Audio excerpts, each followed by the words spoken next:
చిన్ని కావేరీల విషయంలో బాలరాజ్‌కి ఊహించని పెద్ద ట్విస్టే ఎదురైంది. జీవితంలో తను ఊహించని మలుపు బాలరాజ్ జీవితంలో జరిగింది. కానీ బాలరాజ్‌కి తెలియని నిజమేంటి అంటే కావేరి చనిపోయినా చిన్ని బ్రతికే ఉందనే నిజమైతే తెలీదు. 14 ఏళ్ల జైలు శిక్షను పూర్తి చేసుకొని బయటకు వచ్చిన బాలరాజ్‌కి తన కోసం అంటూ ఎవరున్నారు అని బాధపడుతూ ఉంటాడు. అలాగే రాజమండ్రికి కూడా వెళ్తాడు. అక్కడ హాఫ్ టికెట్ అలాగే వాళ్ళ పిన్నమ్మ తప్ప ఇంకెవరు ఉండరు. కావేరి గురించి, చిన్ని గురించి ఏమైనా నిజం తెలిసిందా అంటే వాళ్ళకి కూడా దేవ చిన్ని, కావేరీలు చనిపోయారన్న విషయమే తెలిసుంటుందనమాట.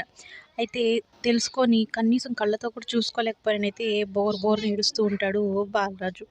కానీ వింత విషయం ఏంటి అంటే బాలరాజు కంట చిన్ని కనపడుతుంది. చిన్ని కన్నా ముందు మహి అయితే బాలరాజుని కలవడం జరుగుతుందనమాట. బాలరాజుని చూడగానే మహి అయితే గుర్తుపడతాడు. అంకుల్ అంటూ మాట్లాడతాడు. అయితే బాలరాజ్‌ని ఈ మహి మాట్లాడిన తర్వాత, "నువ్వు మహి అంటే నేను నమ్మలేకపోతున్నానని" ఇతను చెప్తూ ఉంటే, "అవును అంకుల్ నేనే మహిను. ఇన్ని రోజులు ఎక్కడున్నావు?" అని ఇది అంటూ ఉంటే, "అంకుల్ చిన్ని గురించి మీకేమైనా తెలుసా? చిన్ని ఎక్కడుంది?" అని మహి అడగగానే అంటే మహికి కూడా చిన్ని గురించి తెలీదు. అంటే వాళ్ళిద్దరూ చనిపోయిన విషయం కూడా దేవ వాళ్ళకి చెప్పలేదని అయితే అనుకుంటూ ఉంటాడు.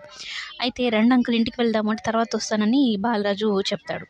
ఇక చిన్ని అనుకోకుండా మహిని కాలేజ్‌లో కలుసుకోవడం జరుగుతుంది. చిన్నికి చిన్నప్పటి నుంచి లాయర్ అవ్వాలని కోరిక.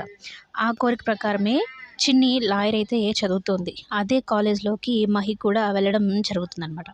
ఇక చిన్నిని చూడగానే తనకే తెలియని ఒక వైబ్రేషన్. ఎప్పుడో చూసినట్టుగా, ఎప్పుడో కలిసినట్టుగా, మాట్లాడినట్టుగానైతే చిన్నిని చూడగానే మహికి అనిపిస్తుంది.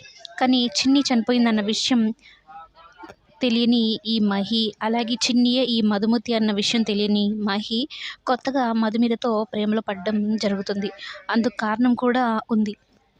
చిన్ని చనిపోయింది అని నాగవల్లి మహితో చెప్పడం వల్లనే చిన్ని లాగా అనిపించే మధుమితని ఈ మహి ప్రేమించడం జరుగుతోంది. మొత్తం మీదైతే మధుమతి ఇప్పుడు మహి కాదు మ్యాడీ అనమాట. మహి అని చెప్తే చిన్ని కనుక్కుంటుందేమో కానీ మ్యాడీ అని చెప్పడం వల్ల ఇప్పుడు వీళ్ళిద్దరి మధ్యన లవ్ స్టోరీ అయితే స్టార్ట్ అయింది.